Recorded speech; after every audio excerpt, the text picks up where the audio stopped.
지난 시간에 아이성 전투에서 이겼지요. 어떤 전략을 썼습니까? 복병을 세웠습니다. 복병을 택하여 아이성 뒤에 매복시켜라.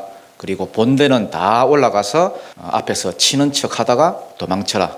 도망쳐 나오면서 유인해내라. 유인해서 멀리 끌고 나가면은 그 복병들이 나와서 그 성을 정복하고 불을 질러라. 그래서 본대와 복병들이 양쪽에서 협공을 하면은 이길 것이다.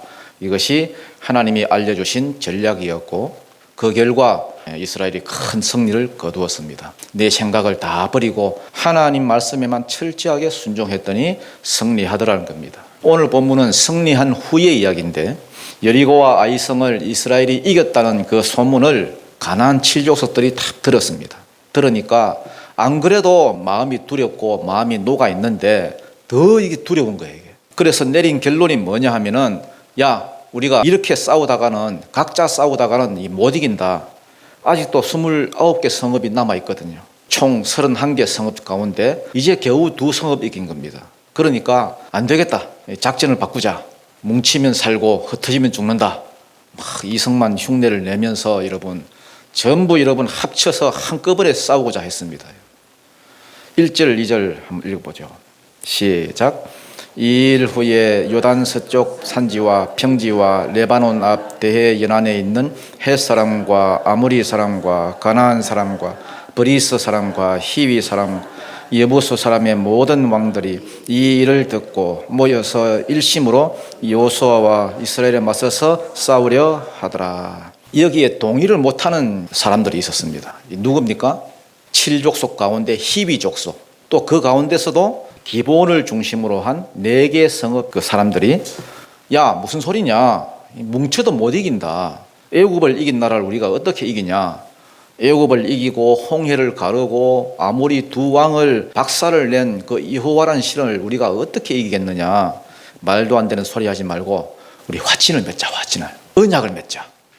그런데 문제가 있었습니다. 뭐냐, 하나님 말씀에 가나안 7족속과는 어떤 언약도 맺지 말라, 진멸시키라, 다 죽여버리라, 이렇게 말씀하셨는데 화친만이 살 길인데 화친할 방법이 없는 거예요.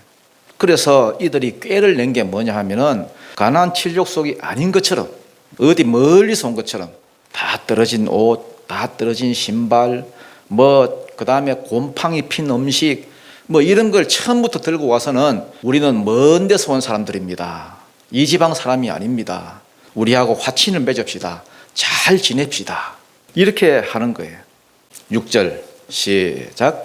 그들이 길갈 진영으로 가서 여호수아에게 이르러 그와 이스라엘 사람들에게 이르되 우리는 먼 나라에서 왔나이다.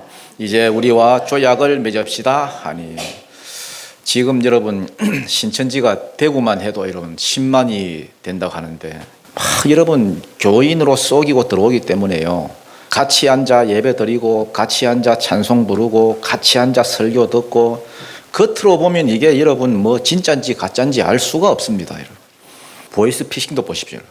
얼굴은 안 보여주고 전화만 가지고 자꾸 무슨 검사라 그러고 금융감독원이라 그러고 여러분 큰일 났다 그러고 돈을 어디다 맡기라 그러고 사람을 쏘기로 애를 씁니다. 애를 씁니다.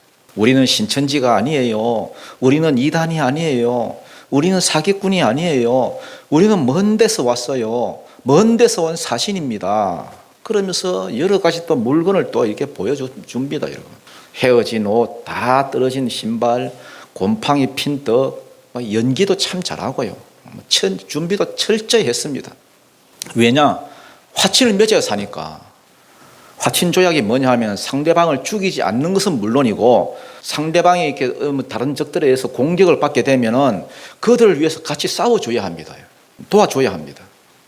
얼마 전에 여러분 북한의 그 김정은이 하고 러시아의 푸틴하고 군사 동맹을 맺었다고 하는데 한 번 동맹을 맺어놓으면 이게 서로에게 이게 보정이 돼가지고 같이 묶이는 거예요. 같이.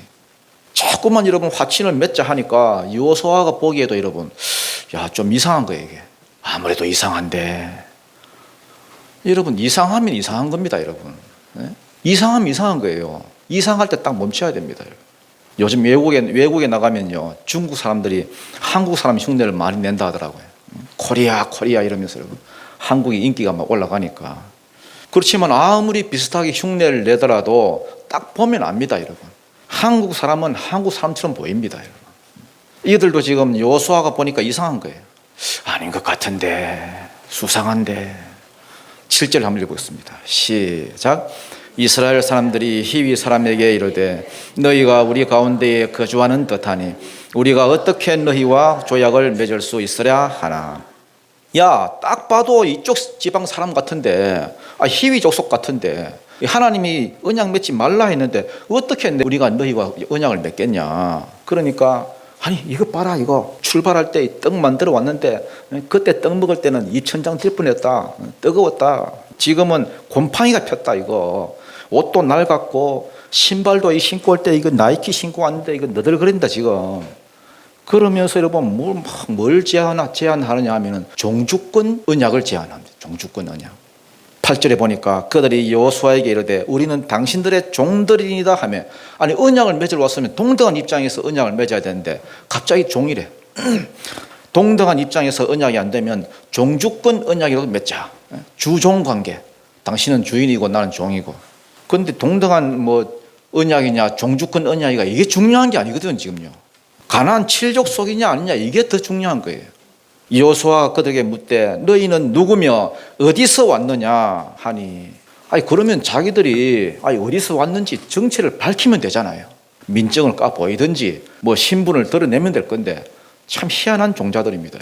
정체를 안 밝혀. 정체를 그냥 두rum술하게 여러분, 애매모호하게 먼 데서 왔다. 왜 먼 데서 왔느냐? 우리가 하나님의 소문을 들었기 때문이다. 하나님에 대한 무슨 소문? 애굽에서 행하신 모든 일, 애굽에 열재앙을 내린 것, 홍해를 건넌 것, 요단 동편에 있었던 그 큰 아모리 두 왕을 죽인 일들 다 들었다는 거예요. 그래서 왔다는 겁니다. 9절 10절 한번 읽어보겠습니다. 시작.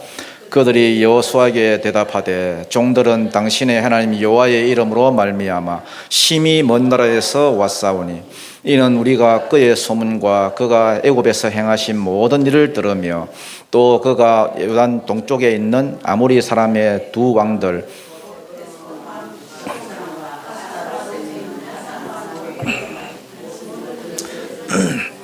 그런데 참 머리가 좋은 게 여러분, 요단강 건넌 일, 또 여리고성 이긴 그 일, 또 방금 또 아이성에서 또 이긴 그거는 말을 안 해요. 최근에 있었던 일은 한마디도 안 합니다. 왜냐하면은 그런 걸 이야기하면 야 너희들 그거 어떻게 알았어? 이렇게 물을 거기 때문에, 곤란하기 때문에. 그래서 옛날에 있었던 일만 이렇게 이야기합니다. 요단강 저쪽에서 있었던 일, 애굽을 친 이야기. 그러니까 이 사람들 여러분 꾸미기만 잘 꾸민 게 아니라 공부도 엄청 했습니다. 공부도 많이 했습니다. 여러분 공부 좀 하십시오. 공부해야 삽니다. 공부해야. 11절입니다. 11절 시작. 그러므로 우리 장로들과 우리나라의 모든 주민이 우리에게 말하여 이르되 너희는 여행할 영식을 손에 가지고 가서 그들을 만나서 우리는 당신들의 종들이니 이제 우리와 조약을 맺읍시다 하라 하였나이다. 자, 동등한 입장에서 언약이 안 되면 주종 관계라도 맺고 와라 이러면서 우리를 보냈다는 거예요. 우리 어른들이. 우리 어른들하고 이야기가 돼 있다는 거예요. 그러면서 증거물을 내놓습니다. 그 증거물이 뭐냐? 12절 13절이죠. 시작.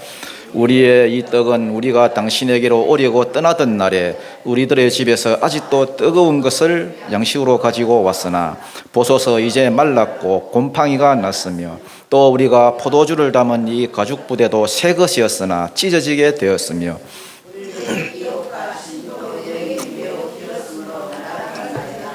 한마디로 우리는 어디서 온 사람들이다? 먼 데서 왔던 사람이다. 그러니까 여호수아가 거기에 넘어가 버렸습니다. 하나님께 물어봐야 되는데 자기 마음대로 그냥 언약을 맺어버렸습니다. 화친을 해버렸습니다. 14절입니다. 시작. 무리가 그들의 양식을 취하고는 어떻게 할지를 여호와께 묻지 아니하고. 무리가 이게 굉장히 중요한 단어입니다. 무리란 말이 아나시로 돼 있어요. 아나시. 원래 무리란 말은 이 아담을 쓰거나 혹은 이시란 말을 쓰거든요. 그런데 왜 아나시를 썼느냐? 아나시는 병든 자 혹은 연약한 자 혹은 곧 죽을 몸 이런 뜻이거든요. 왜 이런 말을 썼느냐 하면은, 왜 이런 말을 써서 무리라고 하느냐 하면은, 사람은 여러분 똑똑한 것 같아도 미련하기 짝이 없고, 힘센 것 같아도 연약하기 짝이 없고, 뭐 어리석이 짝이 없는 존재란 말입니다. 그래서 아나시를 써서 무리라 했습니다. 무리. 여러분, 사람이 자기의 연약함을 알아야 비로소 하나님의 이름을 부릅니다. 창세기 4장 29절에 보면은 셋도 아들을 낳고 그의 이름을 에노스라 하였으며, 요 에노스가 아나시입니다. 아나시. 기억나지요? 창세기 강해 때 에노스라 하였으며, 그때 사람들이 비로소 여호와의 이름을 불렀더라. 사람이 여러분 자기의 연약함을 알아야 비로소 하나님을 찾는데, 이 무리가, 이 연약한 이 아나시들이, 그들이 가지고 온 그 양식을 보고는 야 가져와 봐라. 그래 가지고 만져도 보고, 여러분 이게 뭐야, 냄새도 맡아보고, 아니 뭐 곰팡이잖아, 먹어도 보고 우엑 하고 토하기도 하고, 여러분. 그러니까 이 사람들 진짜 먼 데서 온 사람들 맞네. 가나안 칠족속이 아니잖아. 옷 입은 그 상태를 보니까, 그 양식 상태를 보니까, 떡을 보니까 오래된 게 틀림없네. 화친을 맺어도 되겠네. 이렇게 생각하는 거예요. 여러분, 사람의 눈은 개눈이라는 것을 여러분 알아야 됩니다. 여러분. 틀리기 쉽고, 잘못 보기 쉽고, 착각하기 쉽고. 사람은 자기가 아나시라는 사실을 알아야 하나님을 찾습니다. 세상이 약한 시대입니다. 분별력을 갖추고 있지 않으면은 우리가 눈 뜨고 그냥 코백가는 그런 세상입니다. 하나님께 묻지 않으면은 내 지식, 내 경험, 내 감각, 이거 하나도 도움이 안 됩니다, 여러분. 자기 꾀에 자기가 넘어갑니다. 여러분, 하나님께 물으십시오. 기도하십시오, 여러분. 하나님, 내 눈은 개눈입니다. 내가 생각하는 건 깡통입니다. 나는 부족합니다. 나는 아나시입니다. 성령님 가르쳐 주십시오. 그러면 지도해 주십니다. 지혜를 주시고. 지금 여호수아가 뭐 맛보고 냄새 맡고 뭐 이렇게 할 게 아니라 뭘 해야 됩니까? 하나님께 물어봐야 됩니다. 하나님, 내가 지금 어떻게 해야 되겠습니까? 저 사람들이 멀리서 왔다 하는데 생긴 것은 내가 보니까 가나안 칠족속이고 히위 족속 같은데, 아니 멀리서 왔다 그러고 증거물도 있는데, 하나님 얘들 멀리서 온 건 맞습니까? 화친조약 맺을까요? 어떻게 할까요? 물어봐야 하는데, 얘들은 여러분 처음부터 사기치려고 작정하고 온 사람들이거든요. 그런데 하나님께 묻질 않았습니다.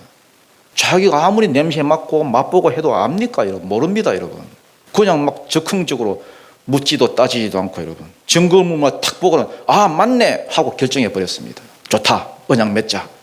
너희들 어려운 일 생기면 우리가 도와줄게. 우리도 뭐 어려운 일 생기면 너희들이 도와라. 도장 찍고 사인하고. 얼마나 어리석습니까? 거기다가 하나님의 이름으로 맹세까지 했습니다. 맹세까지. 15절 읽겠습니다. 시작. 여호수아가 그들과 화친하여 그들을 살리리라는 조약을 맺고 회중 족장들이 그들에게 맹세하였더라. 그 다음 16절부터는 거기에 대한 후유증입니다. 후유증이 심각합니다. 하나님께 물어보지도 않은 것 때문에 뭐가 안 좋더라? 뒤가 안 좋더라. 뒤가. 결과적으로 사사기 1장을 읽어보면은 여호수아가 살아있을 동안에는 문제가 없었는데, 여호수아가 딱 죽고 나니까 가나안 칠족속을 살려주는 것이 유행처럼 번졌습니다. 어떤 족속은 이래서 살려주고, 어떤 족속은 이래서 살려주고, 어떤 족속은 이래서 그러다 보니까 이 기본 족속까지는 문제가 없었는데 나머지 족속들은 그냥 이 자체가 문제였습니다. 조금만 힘들면 살려주고, 조금만 문제가 생기면 살려주고, 습관적으로 살려주면서 바로 2장에 딱 넘어가서는 바알 숭배로 그냥 넘어가는 거예요. 사사시대가 왔습니다. 그리고 결국은 바알 때문에 이스라엘도 망해버리고요.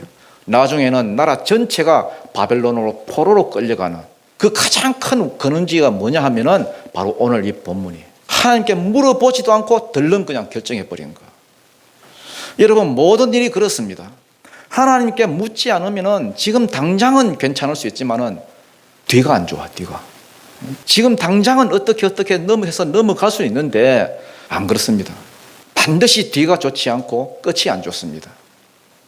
여러분 한번 따라합시다. 물어보면 뒤가 좋고 묻지 않으면 뒤가 안 좋다. 여러분 이거 반드시 여러분 기억하십시오. 여러분 모든 일에 특별히 여러분 모르겠거든 하나님께 물으십시오. 기도하십시오. 그래야 뒤가 좋고 결과가 좋습니다. 여러분, 우리가 안하시라는 사실을 알아야 합니다. 여러분, 연약한 존재라는 걸 아셔야 합니다. 내 느낌 믿고, 내 기분 믿고, 내 경험 믿고, 내 지식 믿고, 내 감각 믿고 그렇게 살지 말고 여러분 기도하십시오. 물으면서 가십시오. 16절입니다. 시작. 그들과 조약을 맺은 후 사흘이 지나서야 그들이 이웃에서 자기들 중에 거주하는 자들이라 함을 들으니라. 참 얼마나 황당했겠습니까? 바로 옆 동네 사람들이 희위 족속 이런 말을 듣고는 부랴부랴 막 확인해 보려고 갔습니다. 여러분, 가면 뭐 합니까? 여러분, 17절입니다. 시작. 이스라엘 자손이 행군하여 셋째 날에 그들의 여러 성읍들에 이르렀더니 그들의 성읍들은 기브온과 그비라와 브이롯과 기럇야하림이라. 가보니까 여러분, 기브온 성읍 하나만 있는 줄 알았더니 그비라, 에브롯, 기럇야하림 세 성읍이 더 있는 거야. 지금 한 성읍 살려주면 다 살려줘야 됩니다. 19절입니다. 시작. 모든 족장이 온 회중에게 이르되 우리가 이스라엘의 하나님 여호와로 그들의 맹세하였은즉 이제 그들을 건드리지 못하리라. 이제는 죽이지도 못하고 쫓아내지도 못하고 아무도 건드리지 못한다는 거예요.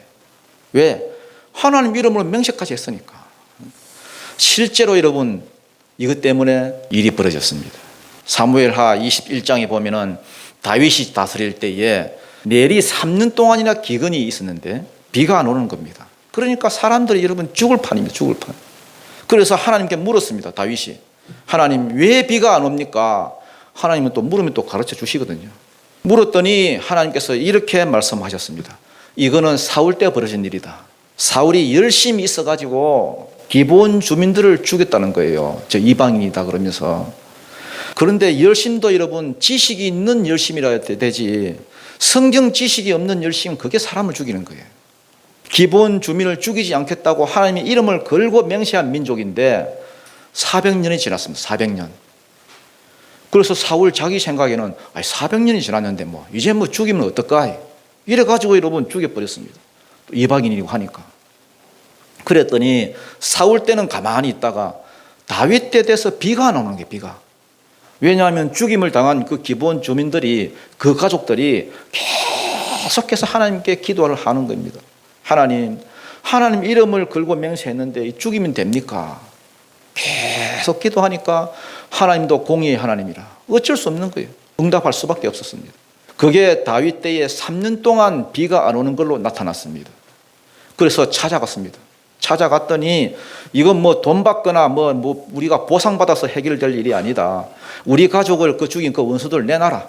빨리 내놔라. 우리가 처리하겠다. 그래서 여러분 실제로 내줬습니다. 내주고 저주를 푸니까 비가 내렸습니다. 하나님의 이름으로 서원하거나 맹세했으면 여러분 그거는 여러분 반드시 지켜야 됩니다. 20절 21절 읽겠습니다. 시작. 우리가 그들에게 맹세한 맹약으로 말미암아 진노가 우리에게 임할까 하노니 이렇게 행하여 그들을 살리리라 하고 무리에게 이르되 그들을 살리라 하니 족장들이 그들에게 이른 대로 그들이 온 회중을 위하여 나무를 패며 물을 깃는 자가 되었더라. 이제 그래서 다급하게 내놓은 해결책이 뭐냐? 이미 맹세했기 때문에 살리긴 살려야 되겠고, 이렇게 하면은 우리가 최대한 그들 때문에 우리도 죄 안 짓고 안 망하고 그들이 바알 섬기는 것 요것도 좀 막을 수 있겠다. 그래서 머리를 쓴 게 뭐냐 하면은 어차피 성전에서는 제사를 드려야 되기 때문에 이 나무가 필요하잖아요. 그리고 또 짐승을 씻어야 하기 때문에 물이 필요하잖아요. 그래서 나무 패는 일과 물 깃는 일을 요놈들한테 맡기자. 요래 가지고 여러분 그러면은 뭐 성전 안에서 예배 드리는 거 이렇게 도와주다 보면은 믿음이 안 생기겠나? 하나님 안 믿겠나? 그리고는 여호수아가 그것들을 불러서 따집니다. 속상하잖아요. 22절입니다. 시작. 여호수아가 그들을 불러다가 말하여 이르되 너희가 우리 가운데에 거주하면서 어찌하여 심히 먼 곳에서 왔다고 하여 우리를 속였느냐? 야, 가까운 데 살면서 왜 속였느냐? 가까운 데서 왔으면 가까운 데서 왔다 하지 왜 먼 데서 왔다 해가지고 너희 때문에 우리가 이렇게 힘들게 만드냐? 그랬더니 이 대답이 참 재미있습니다. 애들 공부를 참 많이 했죠. 24절입니다. 시작. 그들이 여호수아에게 대답하여 이르되 당신의 하나님 여호와께서 그의 종 모세에게 명령하사 이 땅을 다 당신들에게 주고 이 땅의 모든 주민을 당신들 앞에서 멸하라 하신 것이 당신의 종들에게 분명히 들리므로 그들로 말미암아 우리의 목숨을 잃을까 심히 두려워하여 이같이 행하였나이다. 하나님이 모세에게 미리 말씀하신 거 뭐 다 진멸하라 이것을 자기들이 알고 있는 거예요. 공부를 열심히 했습니다. 공부 진짜 많이 했습니다. 우리가 소문을 들었다는 겁니다. 무슨 소문? 이 땅의 모든 주민들을 다 진멸하라. 다 죽여. 그러니까 그렇다고 우리가 죽어서야 되겠나? 이렇게 따져 묻는 거예요. 그렇다고 우리가 죽어서야 되겠나? 우리가 두려워서 그랬다. 살려고 그랬다. 살려고. 믿음은 들으면서 난다고 살려고 공부를 많이도 했습니다. 여러분. 나름대로 뭐 연기 잘하는 놈들 다 뽑아가지고 연기도 잘하고 준비도 철저히 했습니다. 25절 읽겠습니다. 시작. 보소서 이제 우리가 당신의 손에 있으니 당신의 의향에 좋고 옳은 대로 우리에게 행하소서 한지라. 자, 죽이지 않다고 이제 맹세까지 했으니까 이제 목적은 달성했으니까 이제는 뭐 우리를 뭐 종으로 삼든지 뭐 가정부로 삼든지 당신 알아서 해라. 우리는 구원받았으니까 됐다는 거예요. 뭐든지 하겠다는 거예요. 뭐든지. 26절 27절입니다. 시작. 여호수아가 곧 그대로 그들에게 행하여 그들을 이스라엘 손에서 건져서 죽이지 못하게 하니라.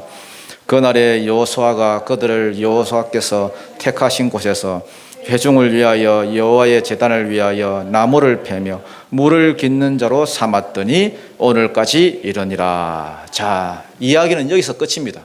간단하지요? 오늘 설교 짧네. 짧은 게 아닙니다, 여러분. 하나님이 이 사건을 통해서 보여주신 진짜 뜻이 뭐냐, 이거 진짜 뜻이. 오늘 그게 중요합니다. 여러분 성경을 보게 되면 오늘 본문의 소제목이 어떻게 달려 있습니까? 성경을 보게 되면 물론 책마다 조금씩 다르겠지만 기본 주민들이 여호수아를 속이다 이렇게 달려 있는 책이 있습니까? 이것 때문에 목사님들도 속는 것 같아. 자꾸만 뭐 속임수라 초점 맞춰요. 기본 사람들이 속임수를 썼다. 여러분 소제목 이건 너무 믿지 마십시오. 소제목은 말씀도 아니고요. 이건 출판사에서 그렇게 붙여놓은 거예요. 이건 뭐 맞을 수도 있고 틀릴 수도 있어요. 그래서 저는 해설이 많은 거, 주석이 많은 거, 뭐 잔뜩 이게 뭐 이렇게 달려있는 거 이런 거 저는 잘 안 삽니다. 저는 깨끗한 거 이런 거 사잖아요. 깨끗한 거 그냥 말씀만 있는 거. 헷갈려. 이거는 여러분 속인 데에 초점을 맞추면 안 됩니다. 그런데 대부분의 설교자들이 이렇게 설교를 해버려요. 여러분 인터넷 찾아보십시오. 여러분 99%가 그런 설교입니다. 기본 주민들이 여호수아를 속였다. 속이면 되느냐. 정직하게 살아야지. 대부분 이런 식으로 설교하니까 쉽게 그냥 율법주의에 빠져버립니다. 이거는 속임수가 아니라 믿음의 관점에서 봐야 됩니다. 이방인을 위한 구원의 관점에서 봐야 됩니다.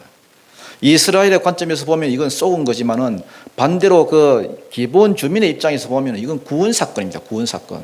마치 여리고성에서 구원받은 기생 라합처럼 이들도 지금 자기들 죄로 인해서 죽을 운명에 처했었는데 구원받았습니다. 뭐 하나로? 살겠다는 열정 하나로. 구원받아야 되겠다는 그 적극적인 믿음 하나로 살아난 거예요.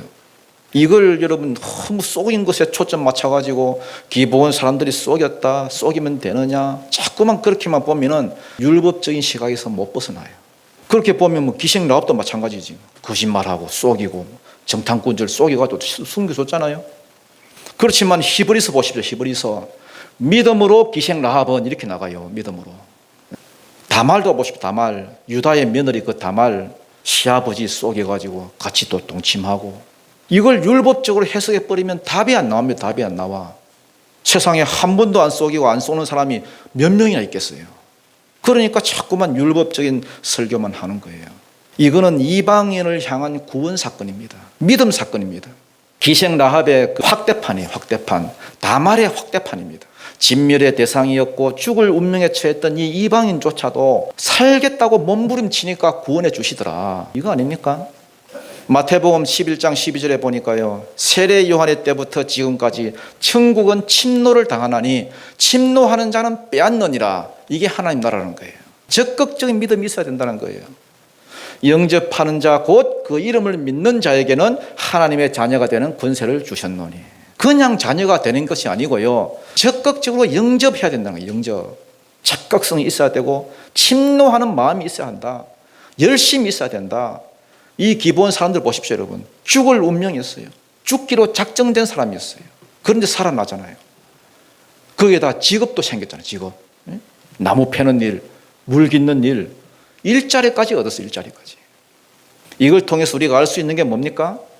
하나님의 나라는 역동적인 곳이라는 거예요. 정적인 곳이 아니에요. 역동적인 곳. 천국은 역동적이고 살아있는 자들이 들어가는 곳이다. 천국은 침노하는 나라다. 침노하는 나라다.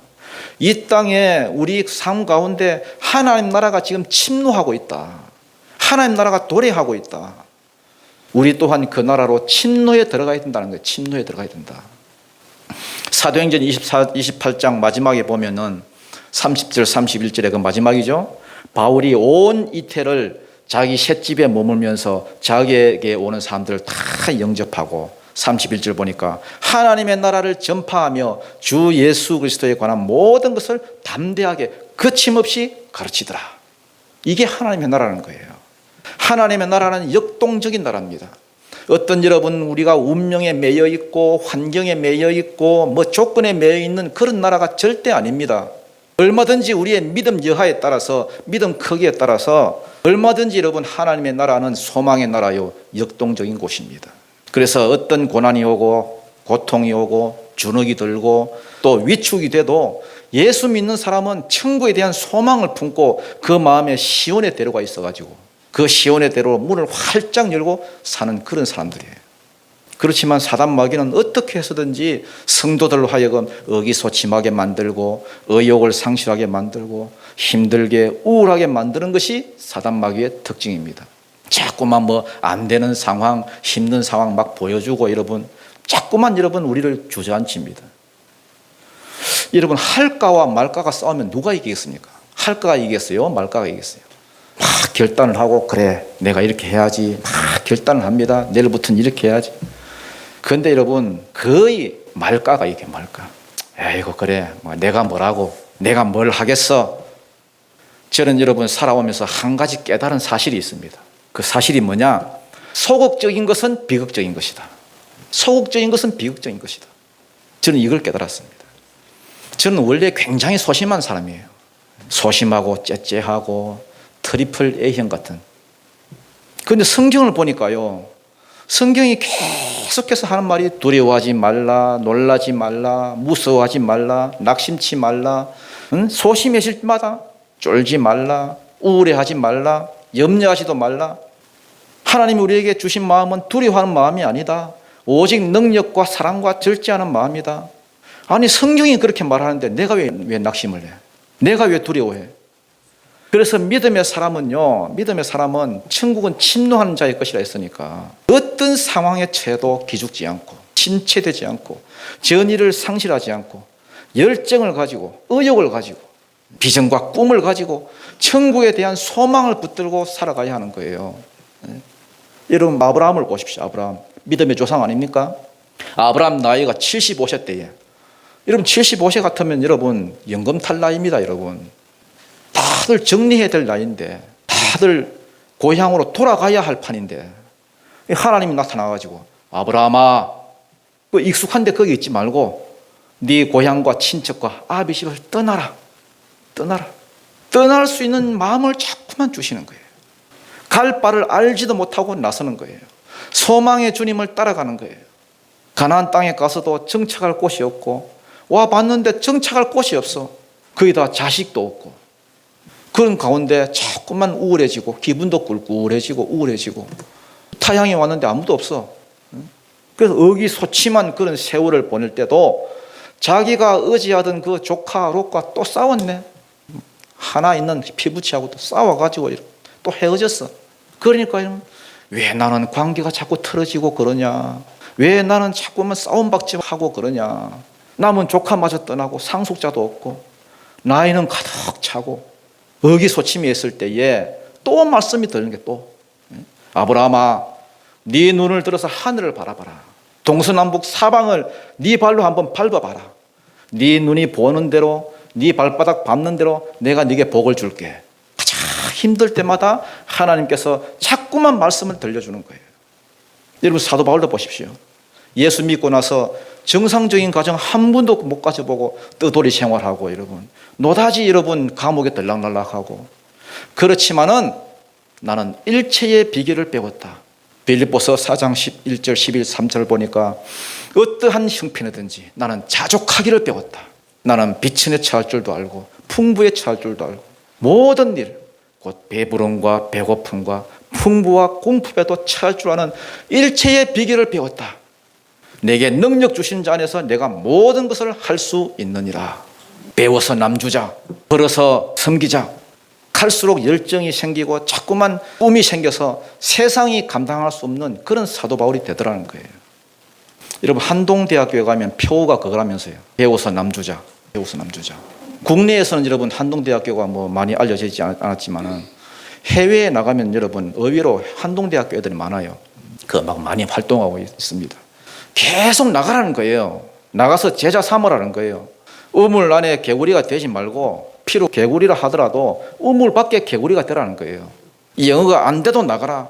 돈이 없는데도 나가라. 거기서 부딪히고 싸우다 보면은 그 세계의 젊은이들 속에서 리더가 나온다는 거예요. 리더가. 요즘 젊은이들 보면 전부 다 고기를 푹 숙이고 삽니다. 삼포시대다 해가지고 연애도 포기, 결혼도 포기, 취업도 포기. 살기 힘들다는 거예요. 상황이 힘들다는 거예요. 그렇지만 그럴수록 성도는 반대로 천국은 침노하는 자의 것이다. 닥치는 대로 해봐라. 닥치는 대로 들이대봐라. 그때 하나님이 피할 길을 또 주시고 그때 하나님이 만남의 복을 허락해 주신다는 거예요. 여러분 독일 사람들은 사고방식이 좀 독특해요. 청년들 그 평생 직장을 잡기까지 17번 정도 사표를 쓴답니다. 사표를. 여러분 우리나라는요 17번 사표 내면은요 미친놈 취급합니다. 그런데 그 나라는 17년 동안 한 번도 사표 안 내고 가만히 앉아있는 것들은 등신 취급합니다. 젊은 사람들이 도전하고 모험하고 벤처 정신, 도전 정신 이 들이대는 의식이 있어야지. 어떻게 아무런 생각도 없이 한 곳에 가만히 앉아있느냐. 이 기본 주민들 보십시오. 살려고 몸부림치잖아요. 살려고. 하나님 나라로 들어오려고 구원 얻으려고 죽을 똥 살똥 그냥 들이대잖아요. 자꾸. 언약 안 맺어준다니까. 주종관계라도 막 들이대죠. 여러분 변덕이 죽걸듯 하는 이 현실에서 돌발 변수가 많은 이 세상에서 천국은 침노하는 자의 것입니다. 공격적으로 적극적으로 담대하게 나가다 보면은 하나님께서 그때 피할 길을 주셔요. 위험한 길이면 막아주시고 그때 길을 열어주신다는 겁니다. 여러분 온유한 자가 땅을 얻는다고 하지만은 온유하다는 게 뭡니까 여러분? 온유하다는 것은 뭐 꿈도 없고 비전도 없고 아무런 매가리가 없는 상태를 말하는 게 아닙니다. 겉으로는 그럴지라도 속에는 이 야생마 같은 이 야성이 있어가지고 임자를 딱 제대로 만나면은 주인을 만나면요 그 훈련이 되고 조련이 되어서 준마가 되고 적토마가 되는 그런 상태를 온유하다 그러는 거예요. 온유하다. 오늘 많은 성도들이 무기력에 빠져 있고 의기소침해 있고 우울감에 빠져 있습니다. 믿는 건지 안 믿는 건지 분간을 할 수가 없습니다. 분간을. 천국을 소망하는 사람은 하나님 나라를 대망하는 사람은 시온의 대로가 뚫려 있는 사람입니다. 하나님의 나라는 적극적이고 열정적이고 침노하는 자가 빼앗는 것입니다. 가만히 앉아가지고는 들어갈 수 없는 곳이에요. 저는 돌아가신 우리 외할머니 그 유윤선 사모님 지금도 생각나는 게 그 작은 그 시골 교회에 한평생 그 전도사로서 이렇게 섬기면서 사무로서 섬기면서 학고방 같은 그런 그게 살면서도요 공격적으로 섬기는 분이었습니다. 공격적으로 섬기고 공격적으로 헌신하고 공격적으로 기도하고 공격적으로 헌금하고 전도도 여러분 공격적으로 전도하지 않으면은 내가 세상으로부터 오히려 당해요. 공격당해요. 공격적으로 내가 기도하지 않으면은 오히려 영적 얻음으로부터 내가 공격당합니다, 여러분. 자꾸만 세상의 눈치 보고 사람들 눈치 보고 가만히 앉아서 예수 믿자 그런 사람은 공격당할 것도 없고 그냥 시험 받을 것도 없고요. 마귀가 신경을 안 씁니다. 여러분. 마귀도 그냥 내버려 둡니다. 왜? 죽은 사람이니까. 서서히 죽어가니까. 하나님의 나라는 여러분 뭔가 야성이 있고 살아있는 사람이 들어가는 곳입니다. 그래서 하나님은 죽은 자의 하나님이 아니요 산자의 하나님이다 그러잖아요. 예?